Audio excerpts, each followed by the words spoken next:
بسم اللہ الرحمن الرحیم۔ شروع اللہ کے نام سے جو بڑا مہربان نہایت رحم والا ہے۔ اللہ تعالیٰ نے حضرت انسان کو اشرف المخلوقات بنایا اور تمام مخلوقات میں اس کو برتری اور فضیلت سے نوازا۔ قرآن مجید میں اللہ تعالیٰ نے 4 چیزوں کو بے وقت قسمیں کھا کر فرمایا تاکہ حضرت انسان کو اپنی بلندی اور برتری کا احساس ہو اور ساتھ ہی اپنے مقام و منصب کا ادراک بھی ہو۔ اللہ نے سورہ 3 میں فرمایا، تین کی قسم، زیتون کی قسم، طور سینا کی قسم اور اس مبارک و پاکیزہ شہر یعنی شہر مکہ کی قسم، ہم نے سچ مچ انسان کو سب سے بہترین سانچے میں ڈالا ہے۔ اللہ نے انسان کو صرف بہترین سانچے میں ڈال کر خوبصورت ہی نہیں بنایا بلکہ انسان کو اس کائنات کا تاجدار بنایا اور ہر چیز کو اس کے لیے مسخر بنا کر اس کی خدمت میں مصروف کر دیا۔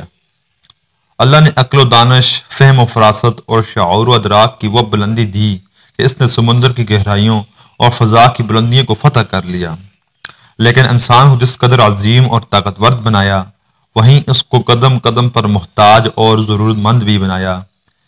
اسے ہر کام میں ایک دوسرے کا محتاج اور دست نگر بنایا۔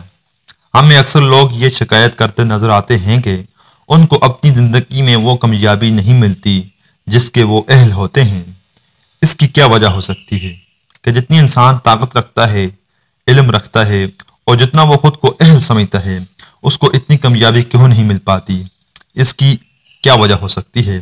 اس کی وجہ اس تحریر میں بتائی جائے گی اور اس کا حل کیسے ہو سکتا ہے، اس حوالے سے حضرت علی رضی اللہ تعالی عنہ نے کیا فرمایا وہ بھی آپ کی خدمت میں پیش کیا جائے گا۔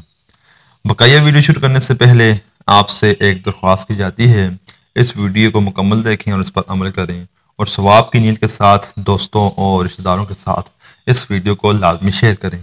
چلیے شروع کرتے ہیں بقیہ ویڈیو۔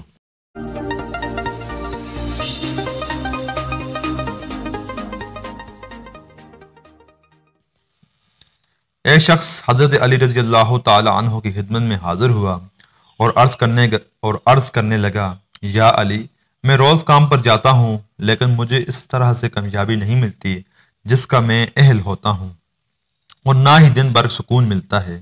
تو حضرت علی رضی اللہ تعالی عنہ نے فرمایا، تم ہر دن اور ہر کام کا آغاز کسی اللہ کے مخلوق کو کچھ کھلا کر کیا کرو، دیکھنا تمہارے کام میں کامیابی اور تمہاری زندگی میں سکون آ جائے گا۔ اس نے کہا، یا علی، میرے دامن میں اتنی گنجائش نہیں کہ میں روز کسی نہ کسی کو کچھ کھلاؤں۔ حضرت علی رضی اللہ تعالی عنہ نے مسکرا کر کہا، کیا تمہارے گھر میں ایک اناج کا دانہ تک نہیں ہوتا؟ اس نے کہا، ہاں یا علی، میں دن میں 2 یا 3 بار کھانا کھاتا ہوں۔ حضرت علی رضی اللہ تعالی عنہ نے کہا، کیا اس کھانے میں سے ایک اناج کا دانہ بھی نہیں نکال سکتے؟ اس نے کہا، یا علی، ایک اناج کے دانے کی کیا اوقات ہے؟ تو حضرت علی رضی اللہ تعالی عنہ نے فرمایا کہ ضروری نہیں کہ اپنی وسعت سے زیادہ دو، لیکن جو بھی دو خلوص سے دو۔ اگر تم صرف ایک اناج کا دانہ اپنے دن کی آغاز میں سے نکال کر اللہ کی مخلوق کو کھلاؤ، کسی پرندے کو کھلاؤ، کسی چونٹی کو کھلاؤ، تو اس غیر مخلوق کی دعا سے تمہارے آنے والے کام بننا شروع ہو جائیں گے اور تمہارے رزق میں برکت شروع ہو جائے گی، کیونکہ اللہ اپنی ہر مخلوق سے پیار کرتا ہے۔ تم اس کی مخلوق کو اپنے حصے میں سے رزق کھلاؤ گے تو وہ اپنی رحمت سے تمہیں مالا مال فرما دے گا۔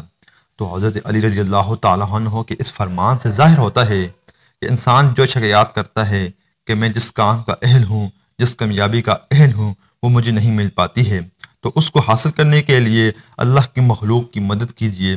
اس کے لیے ضروری نہیں کہ آپ کو کوئی بڑے پیمانے پر کام کریں، حتیٰ کہ ایک پرندے کو کھانا کھلا کر اس کو دانہ ڈال کر بھی اللہ کو راضی کیا جا سکتا ہے، اور آپ جس کام کے اہل ہیں، جس کامیابی کے اہل ہیں، اللہ آپ کو ضرور عطا کر دے گا۔ جو کہا پڑھا سنا، اللہ تعالیٰ اس پر مجھے بھی اور آپ سب کو سننے والوں کو اس پر عمل کرنے کی توفیق عطا فرمائے۔ ایک بار پھر آپ سے میں گزارش کرنا چاہتا ہوں، اس ویڈیو کو ثواب کی نیت کے ساتھ اپنے دوستوں اور رشتہ داروں کے ساتھ ضرور شیئر کریں۔ آج کی ویڈیو اتنی سی تھی، ملتا ہوں آپ کو نیکسٹ ویڈیو میں، دعاؤں میں ضرور یاد رکھیں۔ تب تک کے لیے اللہ حافظ۔